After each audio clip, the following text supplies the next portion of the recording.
Que dois-je faire pour être sauvé? Premièrement, reconnaître que nous sommes pécheurs. Car il n'y a point d'homme qui ne pêche. Et que tous ont péché, et sont privés de la gloire de Dieu. Selon qu'il est écrit, il n'y a point de juste, pas même un seul. Deuxièmement, reconnaître que nous méritons l'enfer, qu'il y a une punition pour nos péchés. Car le salaire du péché, c'est la mort. L'étang ardent de feu et de soufre, qui est la seconde mort. Troisièmement, croire que Jésus-Christ a payé pour nos péchés, et qu'il est ressuscité. Croyons en celui qui a ressuscité des morts Jésus notre Seigneur, lequel a été livré pour nos offenses, et est ressuscité pour notre justification. Si tu confesses de ta bouche le Seigneur Jésus, et si tu crois dans ton cœur que Dieu l'a ressuscité des morts, tu seras sauvé. Quatrièmement, croire en Jésus-Christ, le Fils unique de Dieu, pour être sauvé et avoir la vie éternelle. Que faut-il que je fasse pour être sauvé? Paul et Silas répondirent, crois au Seigneur Jésus, et tu seras sauvé. Car Dieu a tant aimé le monde, qu'il a donné son Fils unique, afin que quiconque croit en lui ne périsse point, mais qu'il ait la vie éternelle. Celui qui croit au Fils a la vie éternelle, celui qui ne croit pas au Fils ne verra point la vie, mais la colère de Dieu demeure sur lui. Cinquièmement, si vous croyez vraiment du cœur, aux 4 premiers points qui viennent d'être cités, alors vous croirez indubitablement qu'il est impossible de perdre le salut. Mes brebis entendent ma voix, je les connais, et elles me suivent.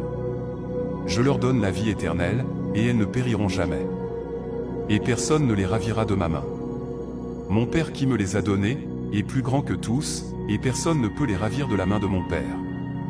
Moi et le Père, nous sommes un. Et sixièmement, vous croirez aussi indubitablement que le salut est un don gratuit.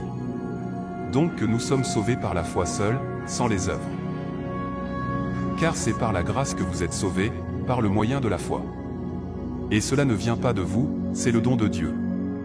Ce n'est point par les œuvres, afin que personne ne se glorifie. Car nous pensons que l'homme est justifié par la foi, sans les œuvres de la loi. Puis septièmement, pour finir, vous croirez aussi indubitablement que la Trinité est vraie, et que Jésus est Dieu. Allez, faites de toutes les nations des disciples, les baptisant au nom du Père, du Fils et du Saint-Esprit. Thomas lui répondit, mon Seigneur et mon Dieu. Le Christ, qui est au-dessus de toutes choses, Dieu béni éternellement, Amen. Voilà. Si vous croyez vraiment tout cela, alors vous êtes sauvés. Vous avez la vie éternelle, vous êtes nés de nouveau, vous êtes devenus enfants de Dieu, félicitations. Bienvenue dans la famille de Dieu.